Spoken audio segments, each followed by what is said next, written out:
लेखा जो असां दस्सिया है ये सिक्ख्या होएगा और लिखिया होएगा, तां ये लेखा जिथे लेखा मंगिया जाना है उत्थे ये लेखा प्रगट हो जाएगा तो मनुख नूं गुनाहां तो माफ़ी दवा देगा, छुड़ा देगा। जिथे लेखा मंगी है तिथे होए सच्चा निशान, जिथे मिल है वडियाइयां सद खुशियां सद चाओ, तिन मुख टिके निकले है जिन मन सच्चा नाओ, करम मिलै तां पाहिए नाही गल्ली वाओ दुआओ। सतगुरु पातशाह ने ਇਹ ਬਚਨ ਜਦੋਂ ਮਹਾਰਾਜ ਪਾਤਸ਼ਾਹ ਜੀ ਨੇ 4 ਉਦਾਸੀਆਂ ਕੀਤੀਆਂ, ਜਗਤ ਦਾ ਉਧਾਰ ਕੀਤਾ ਹੈ, ਮਹਾਰਾਜ ਕਸ਼ਮੀਰ ਵਿੱਚ ਗਏ ਹੋਏ ਸਨ, ਸ੍ਰੀ ਗੁਰੂ ਨਾਨਕ ਸਾਹਿਬ ਮਹਾਰਾਜ। ਉੱਥੇ ਸਤਿਗੁਰਾਂ ਨੂੰ ਇੱਕ ਵਿਦਵਾਨ ਮਿਲਿਆ, ਇਸ ਦਾ ਨਾਮ ਸੀ ਬ੍ਰਹਮਦਾਸ, ਔਰ ਇਸ ਦੇ ਪਾਸ ਇੰਨੀਆਂ ਪੋਥੀਆਂ ਸਨ, ਸਾਰੇ 18 ਪੁਰਾਣ ਇਹ ਨਾਲ ਰੱਖਦਾ ਸੀ, ਤੋ ਚਾਰੇ ਵੇਦ ਕੋਲ ਰੱਖਦਾ ਸੀ, ਸਿਮਰਤੀਆਂ ਦੇ ਗ੍ਰੰਥ 27 ਹਨ ਉਹ ਵੀ ਇਹ ਨਾਲ ਰੱਖਦਾ ਸੀ, ਹੋਰ ਵੀ ਬੜੇ ਗ੍ਰੰਥ ਰੱਖਦਾ ਸੀ। ਇਤਨੇ ਗ੍ਰੰਥ ਬੈਗ ਵਿੱਚ ਥੈਲੇ ਵਿੱਚ ਪਾ ਕੇ ਚੁੱਕੇ ਨਹੀਂ ਜਾ ਸਕਦੇ ਹਮੇਸ਼ਾ, ਇਸ ਲਈ ਇਹ ਇੱਕ ਗੱਡੇ ਦੇ ਉੱਤੇ ਲੱਦ ਕੇ ਰਮਾਲਿਆਂ ਵਿੱਚ ਕੱਪੜਿਆਂ ਵਿੱਚ ਬੰਨ੍ਹ ਕੇ ਤੋ ਆਖਰ ਗੱਡਾ ਭਰ ਕੇ ਇਹ ਨਾਲ ਰੱਖਦਾ ਹੁੰਦਾ ਸੀ। ਜਦੋਂ ਇਸ ਨੇ ਇੱਕ ਜਗ੍ਹਾ ਤੋਂ ਕਿਤੇ ਦੂਜੀ ਜਗ੍ਹਾ 'ਤੇ ਸ਼ਹਿਰ ਵਿੱਚ ਜਾਣਾ ਜਾਂ ਕਿਤੇ ਰਿਸ਼ਤੇਦਾਰੀ ਵਿੱਚ ਜਾਣਾ ਕਿ ਉੱਥੇ ਹੀ ਮੇਰੇ ਨਾਲ ਜੇ ਕੋਈ ਚਰਚਾ ਕਰਨ ਲੱਗੇਗਾ ਤੇ ਗ੍ਰੰਥ ਮੇਰੇ ਘਰ ਪਏ ਹੋਣਗੇ, ਕੀ ਫਾਇਦਾ ਮਿਲੇਗਾ। ਇਸ ਲਈ ਗੱਡੇ ਉੱਤੇ ਲੱਦ ਕੇ ਇਹ ਗ੍ਰੰਥ ਨਾਲ ਹੀ ਰੱਖਿਆ ਕਰਦਾ ਸੀ। ਕਸ਼ਮੀਰ ਦੇ ਵਿੱਚ ਮਟਨ ਸ਼ਹਿਰ ਹੈ, ਉੱਥੇ ਇਹ ਬ੍ਰਹਮਦਾਸ ਧੰਨ ਧੰਨ ਗੁਰੂ ਨਾਨਕ ਸਾਹਿਬ ਪਾਤਸ਼ਾਹ ਨੂੰ ਮਿਲਿਆ ਹੈ, ਔਰ ਇਹਨੂੰ ਫਿਰ ਇਤਨਾ ਉਹਨਾਂ ਗ੍ਰੰਥਾਂ ਦੀ ਵਿੱਦਿਆ ਪੜ੍ਹੀ ਹੋਈ ਦਾ ਹੰਕਾਰ ਸੀ ਕਿ ਗੁਰੂ ਨਾਨਕ ਸਾਹਿਬ ਜੀ ਨੂੰ ਵੀ ਚੈਲੰਜ ਕਰ ਦਿੱਤਾ। ਕਹਿੰਦਾ ਇਹ ਅਗਰ ਤੁਸੀਂ ਗੁਰੂ ਨਾਨਕ ਤਪੀਆ ਹੋ, ਮੈਂ ਸੁਣਿਆ ਹੈ ਕਿ ਤੁਸੀਂ ਕਲਯੁਗ ਵਿੱਚ ਅਵਤਾਰ ਬਣ ਕੇ ਆਏ ਜੇ, ਤੇ ਮੇਰੇ ਨਾਲ ਕੁਝ ਚਰਚਾ ਕਰੋ। ਸਤਿਗੁਰੂ ਸੱਚੇ ਪਾਤਸ਼ਾਹ ਜੀ ਨੂੰ ਵੀ ਚੈਲੰਜ ਕਰ ਦਿੱਤਾ। ਇਹੀ ਕਾਰਨ ਹੋ ਗਿਆ ਕਿ ਜ਼ਿਆਦਾ ਪੜ੍ਹਿਆ ਹੋਇਆ ਹੋਣ ਕਰਕੇ ਹੰਕਾਰ ਹੋ ਗਿਆ। ਤੋ ਇਸ ਲਈ ਪਾਤਸ਼ਾਹ ਨੇ ਇਸ ਨੂੰ ਫਿਰ ਜਦੋਂ ਸ਼ੁਭ ਸਿੱਖਿਆ ਬਖਸ਼ ਕੇ ਇਹਦੇ ਹਿਰਦੇ ਨੂੰ ਵੀ ਕੋਮਲ ਕੀਤਾ ਹੈ, ਨਿਰਮਲ ਕੀਤਾ ਹੈ, ਪਾਤਸ਼ਾਹ ਨੇ ਆਸਾ ਦੀ ਵਾਰ ਅੰਦਰ ਆਉਂਦੇ ਹੋਏ ਉਹ ਬਚਨ ਉਚਾਰ ਕੇ ਇਸ ਨੂੰ ਨਿਹਾਲ ਕੀਤਾ ਹੈ। ਪੜ੍ਹ ਪੜ੍ਹ ਗੱਡੀ ਲੱਦੀ ਹੈ, ਪੜ੍ਹ ਪੜ੍ਹ ਭਰੀ ਹੈ ਸਾਥ, ਪੜ੍ਹ ਪੜ੍ਹ ਬੇੜੀ ਪਾਈ ਹੈ, ਪੜ੍ਹ ਪੜ੍ਹ ਗੱਡੀ ਹੈ ਖਾਤ, ਪੜ੍ਹੀਏ ਹੈ ਜੇਤੇ ਬਰਸ ਬਰਸ, ਪੜ੍ਹੀਏ ਹੈ ਜੇਤੇ ਮਾਸ, ਪੜ੍ਹੀਏ ਜੇਤੀ ਆਰਜਾ, ਪੜ੍ਹੀਏ ਜੇਤੇ ਸਾਸ, ਨਾਨਕ ਲਿਖੈ ਇੱਕ ਗੱਲ, ਹੋਰ ਹਉਮੈ ਝਖਣਾ ਝਾਖ। ਪਾਤਸ਼ਾਹ ਨੇ ਕਿਹਾ ਲੇਖੇ ਵਿੱਚ ਤਾਂ ਇੱਕ ਗੱਲ ਹੀ ਹੈ ਕਿ ਕੀ ਇਨਸਾਨ ਨੇ ਪੜ੍ਹ ਕੇ ਅਮਲ ਕੀਤਾ ਹੈ। ਪਾਤਸ਼ਾਹ ਜੀ ਕਹਿੰਦੇ ਜੇ ਅਮਲ ਕਰਨਾ ਆ ਜਾਏ ਤਾਂ ਫਿਰ ਤਾਂ ਗੁਰੂ ਦੇ ਕੋਲੋਂ ਇੱਕ ਹੀ ਬਚਨ ਸੁਣ ਲਈਏ ਤੇ ਉਹਦੇ 'ਤੇ ਕੋਈ ਅਮਲ ਕਰ ਲਵੇ ਤੇ ਫਿਰ ਇੱਕ ਗੱਲ ਹੀ ਲੇਖੇ ਦੇ ਵਿੱਚ ਪੈ ਜਾਂਦੀ ਹੈ। ਬਾਕੀ ਪਾਤਸ਼ਾਹ ਜੀ ਕਹਿੰਦੇ ਨੇ ਹੋਰ ਹਉਮੈ ਝਖਣਾ ਝਾਖ। ਜੇਕਰ ਅਮਲ ਨਹੀਂ ਕੀਤਾ ਤਾਂ ਅਮਲ ਕਰਨ ਤੋਂ ਬਿਨਾਂ ਪੜ੍ਹੀ ਹੋਈ ਵਿੱਦਿਆ ਕੇਵਲ ਹਉਮੈ ਦੇ ਵਿੱਚ ਆਣ ਕੇ ਝੱਖਾਂ ਮਾਰਨ ਦੇ ਬਰਾਬਰ ਹੀ ਹੈ। ਸਤਿਗੁਰੂ ਪਾਤਸ਼ਾਹ ਨੇ ਇਸ ਬ੍ਰਹਮਦਾਸ ਨੂੰ ਮਟਨ ਸ਼ਹਿਰ ਦੇ ਵਿੱਚ ਸਤਿਗੁਰੂ ਪਾਤਸ਼ਾਹ ਨੇ ਇਹ ਸ਼ੁਭ ਕੋਮਲ ਸਿੱਖਿਆ ਦੇ ਕੇ ਨਿਹਾਲ ਕੀਤਾ। ਇਸ ਤੋਂ ਅੱਗੇ ਹੋਰ ਵੀ ਪਾਤਸ਼ਾਹ ਨੇ ਬਚਨ ਉਚਾਰੇ ਕਿ ਜੇਤਾ ਪੜਿਆ ਤੇਤਾ ਕੜਿਆ, ਬਹੁ ਤੀਰਥ ਭਵਿਆ ਤੇਤੋ ਲਿਆ, ਬਹੁ ਭੇਖ ਕੀਆ ਦੇਹੀ ਦੁਖ ਦੀਆ, ਸਹੁ ਵਿਜੀਆ ਆਪਣਾ ਕੀਆ, ਅੰਨ ਨਾ ਖਾਇਆ ਸਾਧ ਗਵਾਇਆ, ਬਹੁ ਦੁਖ ਪਾਇਆ ਦੂਜਾ ਭਾਇਆ, ਬਸਤਰ ਨਾ ਪਹਿਰੈ ਅਹਨਸ ਕਹਿਰੈ, ਮੋਨ ਵਿਗੂਤਾ ਕਿਉ ਜਾਗੈ ਗੁਰਬਿਨ ਸੂਤਾ।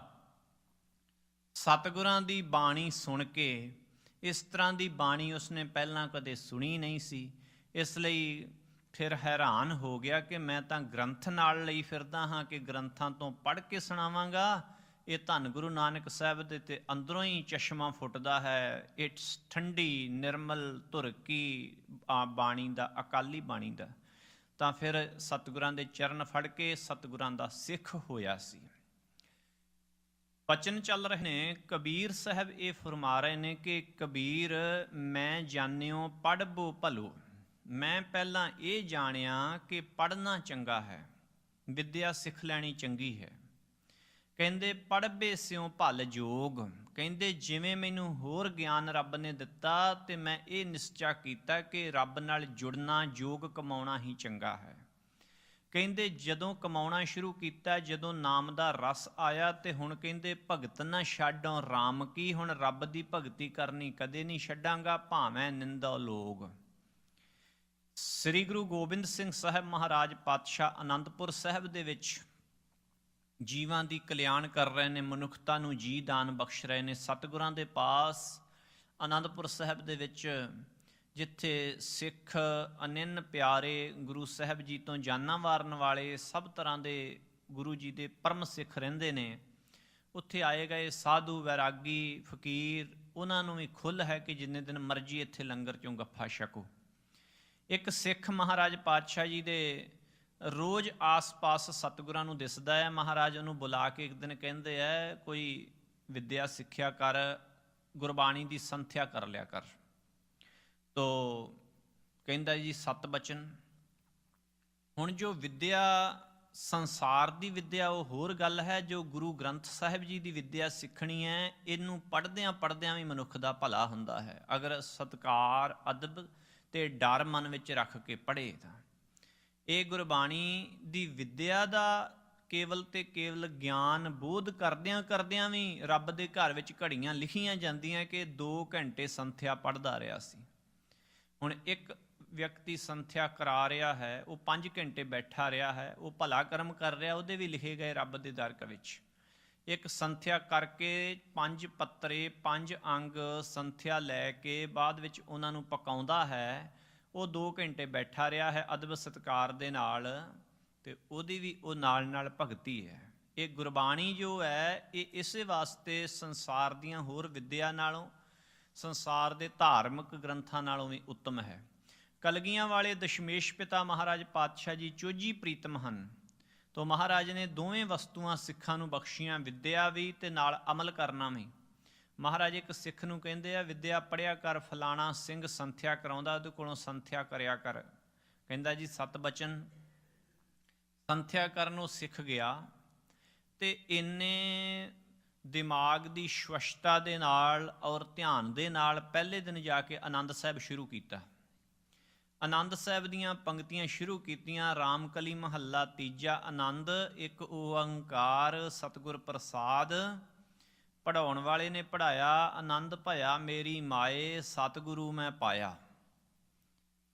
ਜਦੋਂ ਇਹ ਸ਼ਬਦ ਪੜ੍ਹਾਏ ਤੇ ਪੜ੍ਹਨ ਵਾਲਾ ਸਿੱਖ ਗੰਭੀਰਤਾ ਦੇ ਨਾਲ ਸੋਚਣ ਲੱਗ ਗਿਆ। ਕਹਿੰਦਾ ਚਲੋ ਅੱਜ ਇੰਨਾ ਹੀ ਮੈਨੂੰ ਪੜ੍ਹਾਓ, ਇੰਨਾ ਹੀ ਲੈਸਨ, ਇੰਨੀ ਮੈਨੂੰ ਸੰਥਿਆ ਦਿਓ। ਬਸ ਉਸੇ ਹੀ ਪੰਕਤੀ ਦੇ ਨਾਲ ਜੁੜ ਗਿਆ। ਕਹਿੰਦਾ ਇਹਦਾ ਮਤਲਬ ਹੈ ਕਿ ਆਨੰਦ ਭਇਆ ਮੇਰੀ ਮਾਏ, ਸਤਿਗੁਰੂ ਮੈਂ ਪਾਇਆ। ਜਦੋਂ ਸਤਿਗੁਰੂ ਨੂੰ ਪ੍ਰਾਪਤ ਕਰ ਲਈਏ, ਜਦੋਂ ਸਤਿਗੁਰੂ ਜੀ ਸਾਡੇ ਬਣ ਜਾਣ, ਅਸੀਂ ਸਤਿਗੁਰੂ ਦੇ ਬਣ ਜਾਈਏ, ਤੇ ਆਨੰਦ ਹੀ ਆਨੰਦ ਬਣ ਜਾਂਦਾ ਹੈ। ਬਸ ਇਹੀ ਪੰਕਤੀ ਸਿੱਖੀ ਤੇ ਇਹਨੂੰ ਹੀ ਪੜ੍ਹਦਾ ਰਿਹਾ ਤੇ ਇਹਦੇ ਤੇ ਅਮਲ ਕਰਦਾ ਰਿਹਾ, ਬਾਅਦ ਵਿੱਚ ਸੰਥਿਆ ਹੀ ਨਹੀਂ ਕਰਨ ਗਿਆ। 3 ਕੁ ਮਹੀਨੇ ਤੋਂ ਬਾਅਦ ਦਸ਼ਮੇਸ਼ ਪਿਤਾ ਮਹਾਰਾਜ ਫਿਰ ਇੱਕ ਦਿਨ ਆਵਾਜ਼ ਮਾਰ ਕੇ ਕਹਿੰਦੇ ਐ, ਸਿੰਘਾ ਸੰਥਿਆ ਕਰਦਾ ਹੁੰਨਾ, ਤੈਨੂੰ ਮੈਂ ਕਿਹਾ ਸੀ ਪੜ੍ਹਿਆ ਕਰ। ਕਹਿੰਦਾ ਜੀ ਹਾਂ ਮੈਂ ਪੜ੍ਹ ਲਿਆ ਹੈ। ਮਹਾਰਾਜ ਪਾਤਸ਼ਾਹ ਕਹਿੰਦੇ ਕੀ ਪੜ੍ਹ ਲਿਆ? ਕਹਿੰਦਾ ਜੀ ਆਪ ਜੀ ਨੇ ਕਿਹਾ ਸੀ ਸੰਥਿਆ ਕਰ ਲਾ, ਮੈਂ ਕਰ ਲਈ ਹੈ। ਮਹਾਰਾਜ ਕਹਿੰਦੇ ਇੰਨੇ ਕੁ ਸਮੇਂ ਵਿੱਚ ਇੰਨੀ ਜਲਦੀ ਸਾਰੀ ਸੰਥਿਆ ਕਰ ਲਈ? ਕਹਿੰਦਾ ਜੀ ਆਪ ਜੀ ਦੇ ਉਸ ਗੁਰਸਿੱਖ ਨੇ, ਉਸਤਾਦ ਨੇ ਮੈਨੂੰ ਪੜ੍ਹਾਇਆ ਕਿ ਆਨੰਦ ਭਇਆ ਮੇਰੀ ਮਾਏ, ਸਤਿਗੁਰੂ ਮੈਂ ਪਾਇਆ। ਕਹਿੰਦਾ ਪਾਤਸ਼ਾਹ ਬਸ ਤੁਸੀਂ ਮੇਰੇ ਸਤਿਗੁਰੂ, ਤੁਹਾਨੂੰ ਮੈਂ ਪਾ ਲਿਆ, ਤੁਹਾਡੇ ਮੈਂ ਚਰਨੀ ਲੱਗਾ ਤੇ ਮੇਰੀ ਜ਼ਿੰਦਗੀ ਦੇ ਵਿੱਚ ਆਨੰਦ ਹੀ ਆਨੰਦ ਬਣਿਆ ਹੋਇਆ। ਬਸ ਮੈਂ ਇਸ ਗੱਲ ਤੇ ਅਮਲ ਕਰ ਲਿਆ, ਸਾਰਾ ਹੀ ਕੁਝ ਪੜ੍ਹ ਲਿਆ ਪਾਤਸ਼ਾਹ ਜੀ। ਇਸੇ ਹੀ ਪੰਕਤੀ 'ਚ ਕਹਿੰਦਾ ਸਾਰਾ ਕੁਝ ਆ ਗਿਆ। ਇਹ ਸੱਚ ਹੈ ਕਿ ਅਮਲਾਂ ਦੇ ਉੱਪਰ ਨਿਬੇੜੇ ਨੇ। ਅਗਰ ਦਿਮਾਗ ਦੀ ਗਹਿਰਾਈ ਦੇ ਨਾਲ ਕਿਸੇ ਇੱਕ ਵੀ ਸ਼ਬਦ ਦੇ ਅਰਥਾਂ ਨੂੰ ਕੋਈ ਹਿਰਦੇ ਵਿੱਚ ਵਸਾ ਲਏ ਤੇ ਉਸ ਦੇ ਅਰਥ ਹੀ ਇਨਸਾਨ ਨੂੰ ਉੱਥੇ ਰੋਕ ਕੇ ਰੱਖਦੇ ਨੇ ਕਿ ਇਹਦੇ ਬਾਰੇ ਸੋਚ, ਇਹਦੇ ਵਿੱਚੋਂ ਹੀ ਆਪੇ ਗਿਆਨ ਪ੍ਰਾਪਤ ਕਰ ਤੇ ਆਨੰਦ ਲੈ। ਆਨੰਦ ਭਇਆ ਮੇਰੀ ਮਾਏ, ਸਤਿਗੁਰੂ ਮੈਂ ਪਾਇਆ। ਉਸ ਸਿੱਖ ਨੇ ਉਹੀ ਬਚਨ ਕਮਾਏ ਜੋ ਕਬੀਰ ਸਾਹਿਬ ਜੀ ਦੀ ਅਵਸਥਾ ਬਣੀ ਹੋਈ ਹੈ ਕਿ ਪੜ੍ਹਬੇ ਸਿਉ ਭਲ ਜੋਗ, ਕਿ ਗੁਰੂ ਮਿਲ ਗਿਆ, ਗੁਰੂ ਗੋਬਿੰਦ ਸਿੰਘ ਸਾਹਿਬ ਜਿਹੜਾ ਇਹ ਹੁਕਮ ਕਰਨਗੇ ਔਰ ਇਹਨਾਂ ਦੇ ਚਰਨੀ ਲੱਗ ਕੇ ਬਾਣੀ ਪੜ੍ਹਨੀ, ਵਾਹਿਗੁਰੂ ਦਾ ਜਾਪ ਕਰਨਾ ਤੇ ਆਨੰਦ ਹੀ ਆਨੰਦ ਜ਼ਿੰਦਗੀ ਵਿੱਚ ਬਣ ਗਿਆ ਹੋਇਆ। ਇਸ ਪ੍ਰਕਾਰ ਕਬੀਰ ਸਾਹਿਬ ਜੀ ਨੇ ਇਹ ਪਵਿੱਤਰ ਬਚਨ ਫਰਮਾਏ ਹੋਏ ਹੈ ਕਿ ਅਸਾਂ ਨੇ ਇਹ ਨਿਸ਼ਚਾ ਕੀਤਾ ਹੈ ਕਿ ਜਗਤ ਦੀ ਵਿੱਦਿਆ ਪੜ੍ਹਨੀ ਠੀਕ ਹੈ, ਪਰ ਉਹਦੇ ਨਾਲੋਂ ਪਰਮਾਤਮਾ ਦੀ ਭਗਤੀ ਕਰ ਲੈਣੀ ਉਹ ਜੀਵਨ ਦਾ ਜ਼ਿਆਦਾ ਲਾਭ ਲੈਣਾ ਹੈ। ਗੁਰਬਾਣੀ ਦੇ ਅੰਦਰ ਸਤਿਗੁਰੂ ਮਹਾਰਾਜ ਪਾਤਸ਼ਾਹ ਹੁਣ ਇੱਕ ਤਰੀਕੇ ਦੇ ਨਾਲ ਇਹ ਜੋ ਵਿੱਦਿਆ ਹੈ ਇਸ ਦੇ ਉੱਤੇ ਅਮਲ ਕਰਨ ਦਾ ਸਤਿਗੁਰੂ ਮਹਾਰਾਜ ਫਾਰਮੂਲਾ ਦੱਸਦੇ ਨੇ। ਮਹਾਰਾਜ ਫਰਮਾਉਂਦੇ ਨੇ, ਅਸ਼ਲ ਸ਼ਲਾਈ ਨਹਿ ਸ਼ਲੈ ਨਹਿ ਘਾਉ ਕਟਾਰਾ ਕਰ ਸਕੈ। ਵਿੱਦਿਆ ਪੜ੍ਹਨ ਤੇ ਵਿੱਦਿਆ ਦੇ ਉੱਤੇ ਅਮਲ ਕਰਨ ਦੇ ਵਿੱਚ ਅੰਤਰ ਕੀ ਹੈ?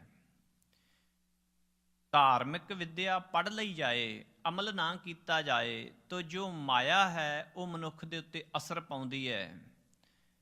ਅਗਰ ਨਾਲ ਨਾਲ ਅਮਲ ਕਰ ਲਿਆ ਜਾਏ ਤੇ ਫਿਰ ਇਹ ਜਿਹੜੀ ਮਾਇਆ ਛਲਣ ਵਾਲੀ ਹੈ ਇਹ ਫਿਰ ਇਨਸਾਨ ਨੂੰ ਛਲ ਨਹੀਂ ਸਕਦੀ। ਪਾਤਸ਼ਾਹ ਫਰਮਾਉਂਦੇ, ਅਸ਼ਲ ਛਲਾਈ ਨਹਿ ਛਲੈ ਨਹਿ ਘਾਉ ਕਟਾਰਾ ਕਰ ਸਕੈ। ਜਿਉ ਸਾਹਿਬ ਰਾਖੈ ਤਿਵ ਰਹੈ। ਜੇਕਰ ਪੜ੍ਹੀ ਹੋਈ ਵਿੱਦਿਆ ਤੇ ਅਮਲ ਕਰਕੇ ਵਾਹਿਗੁਰੂ ਦੇ ਹੁਕਮ ਦੇ ਵਿੱਚ ਇਨਸਾਨ ਰਹਿਣਾ ਸ਼ੁਰੂ ਕਰ ਦੇਵੇ, ਜਿਉ ਸਾਹਿਬ ਰਾਖੈ ਤਿਵ ਰਹੈ, ਇਸ ਲੋਭੀ ਕਾ ਜੀਉ ਟਲ ਪਲੈ। ਇਹ ਇਨਸਾਨ ਜੋ ਪਹਿਲਾਂ ਲੋਭੀ ਸੀਗਾ, ਫਿਰ ਇਸ ਦੇ ਮਨ ਵਿੱਚੋਂ ਲੋਭ ਟਲ ਜਾਏਗਾ ਕਿ ਰੱਬ ਜਿਵੇਂ ਰੱਖਦਾ ਇਵੇਂ ਰਹਿਣਾ ਹੈ। ਇਸ ਲੋਭੀ ਕਾ ਜੀਉ ਟਲ ਪਲੈ, ਬਿਨ ਤੇਲ ਦੀਵਾ ਕਿਉਂ ਜਲੈ। ਇੱਥੇ ਪਹਿਲਾਂ ਸਵਾਲ ਆ ਜਾਂਦਾ ਹੈ, ਬਿਨਾਂ ਤੇਲ ਤੋਂ ਦੀਵਾ ਕਿਵੇਂ ਜਗ ਸਕਦਾ ਹੈ? ਫਿਰ ਪਾਤਸ਼ਾਹ ਦੱਸਦੇ ਹੈ ਕਿ ਕਿਵੇਂ ਜਗਦਾ ਹੈ।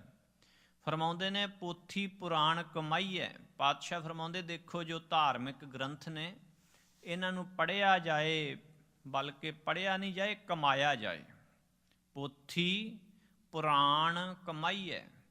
ਪੋਥੀ ਸਾਹਿਬ ਸ੍ਰੀ ਗੁਰੂ ਗ੍ਰੰਥ ਸਾਹਿਬ ਜੀ ਨੂੰ ਵੀ ਕੁਝ ਸਮਾਂ ਪੋਥੀ ਸਾਹਿਬ ਸਿੱਖ ਪੰਥ ਦੇ ਅੰਦਰ ਕਹਿੰਦੇ ਰਹੇ ਆ। ਪੋਥੀ ਪਰਮੇਸ਼ਰ ਕਾ ਥਾਨ ਗੁਰਬਾਣੀ ਵਿੱਚ ਬਚਨ ਆਉਂਦਾ ਹੈ।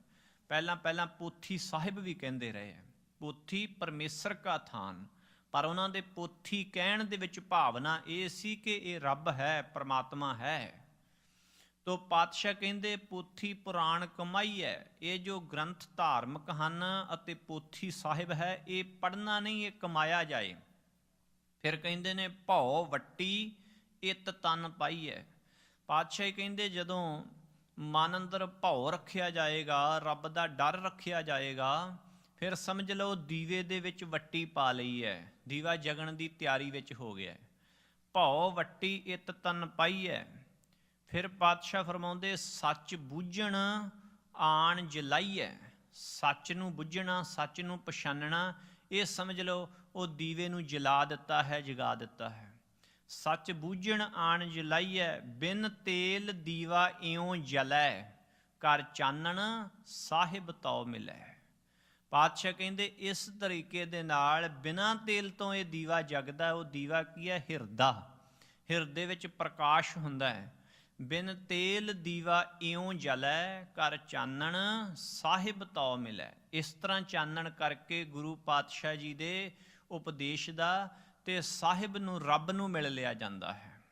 ਅਸ਼ਲ ਸ਼ਲਾਈ ਨਹਿ ਛਲੈ ਨਹਿ ਘਾਉ ਕਟਾਰਾ ਕਰ ਸਕੈ। ਜਿਉ ਸਾਹਿਬ ਰਾਖੈ ਤਿਵ ਰਹੈ, ਇਸ ਲੋਭੀ ਕਾ ਜੀਉ ਟਲ ਪਲੈ। ਬਿਨ ਤੇਲ ਦੀਵਾ ਕਿਉਂ ਜਲੈ। ਪੋਥੀ ਪੁਰਾਣ ਕਮਾਈਐ, ਭਉ ਵੱਟੀ ਇਤ ਤਨ ਪਾਈਐ। ਸੱਚ ਬੂਝਣ ਆਣ ਜਲਾਈਐ, ਬਿਨ ਤੇਲ ਦੀਵਾ ਇਉਂ ਜਲੈ, ਕਰ ਚਾਨਣ ਸਾਹਿਬ ਤਉ ਮਿਲੈ। ਸਤਿਗੁਰੂ ਪਾਤਸ਼ਾਹ ਜੀ ਪੜ੍ਹਾਈ ਦੇ ਨਾਲ ਨਾਲ ਪਰਮਾਤਮਾ ਦੀ ਭਗਤੀ ਕਰਨ ਦਾ ਉਪਦੇਸ਼ ਦਿੰਦੇ ਨੇ। ਔਰ ਜਗਤ ਦੀਆਂ ਪੁਸਤਕਾਂ ਪੜ੍ਹਨ ਤੋਂ ਪਾਤਸ਼ਾਹ ਜੀ ਫਰਮਾਉਂਦੇ ਨੇ ਕਿ ਜਦੋਂ ਧਾਰਮਿਕ ਪੁਸਤਕਾਂ ਪੜ੍ਹਨੀਆਂ ਨੇ, ਉਹਨਾਂ ਨੂੰ ਕੇਵਲ ਪੜ੍ਹਨਾ ਨਹੀਂ, ਉਹਨਾਂ ਨੂੰ ਕਮਾਉਣਾ ਹੈ। ਜਗਤ ਦੇ ਜੋ ਗ੍ਰੰਥ ਨੇ, ਜਗਤ ਦਾ ਲਿਟਰੇਚਰ ਹੈ, ਉਹ ਤਾਂ ਪੜ੍ਹਨਾ ਹੀ ਹੈ। ਪਰ ਜਦੋਂ ਧਾਰਮਿਕ ਲਿਟਰੇਚਰ